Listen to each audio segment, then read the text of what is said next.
Good morning children. तो काफ़ी फिर से हम 5-6 दिन के बाद में फिर से अपनी मुलाकात हुई है, तो फिर से अपने ऑनलाइन पढ़ाई शुरू करेंगे। तो आज फिर मैं आपको कॉम्प्रिहेंसिव यूनिट 2 का कॉम्प्रिहेंसिव बता रही हूँ, जो कि जुलाई 18 और मार्च 19 में पूछा गया है। तो वॉल्ट डिज्नी का हम करेंगे। तो आपको ये फर्स्ट पैराग्राफ दिखाई पड़ रहा है, वॉल्ट वॉज ए। तो 11वीं में अपने कॉम्प्रिहेंसिव अपने ने करा है कि आपको ऊपर की लाइन और नीचे की लाइन लिख के बीच में डैश डैश करने हैं। फिर प्रश्न में पैराग्राफ में जो 2 प्रश्न बोले उनके आंसर्स लिखने हैं। तो ये आपको फर्स्ट पैराग्राफ दिया है, नीचे में ये 2 क्वेश्चंस दिए हैं और ये जुलाई 18 को ये पूछा गया है। तो ये पैराग्राफ आपको पूरा लिखना है और इसको 2 टाइम्स रीड करना है। तो यहाँ पे प्रश्न पूछा है, what do the writer and publisher thinks about Walt. क्या राइटर और पब्लिशर्स वॉल्ट के बारे में विचार करते थे, क्या सोचते थे। दूसरा क्वेश्चन है ये खाली जगह दिया है, the bankers think that Walt फिर डैश, यानी कि इस पैराग्राफ में से जो भी है वो आपको बताना है। तो फर्स्ट का आंसर है, The writer and publisher think that Walt is a genius with an extraordinary ability to add an extra stroke of imagination to any story or idea। तो बहुत ही होशियार था। extraordinary ability यानी कि एक्स्ट्रा मार्क्स जैसे आप बोलते लाते हैं ना, तो extraordinary यानी हद उससे भी ज़्यादा, जीनियस। और उनमें जो इमेजिनेशन पावर था, विचार विमर्श करने का जो पावर था, वो बहुत ही अच्छा था किसी भी आइडिया या स्टोरी के लिए। तो ये फर्स्ट का क्वेश्चन है, फर्स्ट क्वेश्चन का आंसर है। ये सेकंड का आंसर है, the bankers think that Walt is a wild man hell bent for bankruptcy. तो हेल बेंट बैंकरप्सी का मतलब है दिवालियापन के लिए नरक, ठीक है। क्योंकि वो उनके पास में पैसा नहीं था, पर उनके पास में इमेजिनेशन थे, वो जीनियस थे, एक्स्ट्रा ऑर्डिनरी उनके एबिलिटी थी, पर अपने में बहुत सारे विचार हों, अच्छी विचारधारा हो, काम करने की क्षमता हो, मगर पैसा नहीं है तो उसके बिना हम कुछ काम कर नहीं सकते हैं। तो अगर पैसा नहीं होगा तो नरक जैसा हमारा जीवन होगा। तो बहुत होशियार थे, मगर उनके पास में काम करने के लिए पैसा नहीं था। इसके लिए सेकंड का फिल इन द ब्लैंक्स है, जो कि आपको पूरा पैराग्राफ में से लिखना है। तो ये दिया है यहाँ पे paragraph, like a wild man hell bent for bankruptcy, to me he was a amazing kid brother. तो ये पूरा लाइन आएगा, तो खाली जगह का जो है। अब हम इसी का दूसरा पैराग्राफ देखेंगे।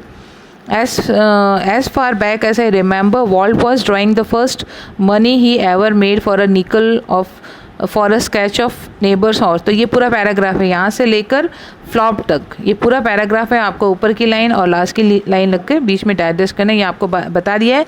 फिर भी बार बार इसलिए रिपीट करती हूँ कि इसी तरह से आपको अपनी नोटबुक में लिखना है। इसमें भी 2 क्वेश्चन दिए हैं, how much money did Walt earn from his sketch, मतलब जो उन्होंने स्केच बनाया था। ये प्रश्न कई बार पूछा जाता है और आपको पता नहीं चलता है कि पैराग्राफ में पैसा शब्द कहाँ है। ये निकल मीन्स मनी है। कभी कभी ऐसा पूछा जाता है कि कौन सा शब्द यूज़ किया है पैसे के लिए, तो निकल यानी कि पैसा, कितना पैसा मिला था उनको। निकल यानी कि 5 आना, 5 आना। तो उन्होंने नेबर हाउस का जब नेबर के हाउस का स्केच बनाया था, तो फर्स्ट उनकी इनकम थी वो। तो how much money did Walt earn from his, तो from his sketch Walt earn a nickel that is US 5 cent a coin. 5 cent nickel यानी क्या होता है, 5 सेंट US के लैंग्वेज में।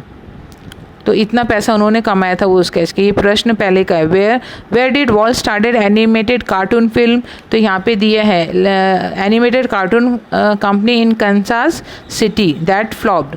तो कहाँ पे उन्होंने एनिमेटेड कार्टून कंपनी स्टार्ट करी थी, कंसास सिटी में। ये मार्च 2018 में पूछा गया है। तो ये दोनों प्रश्न के ये दोनों आंसर्स हैं। इनको आपको अपनी कॉपी में सब लिखते जाना है, जो भी ये पैराग्राफ और साथ में क्वेश्चन और उसके आंसर।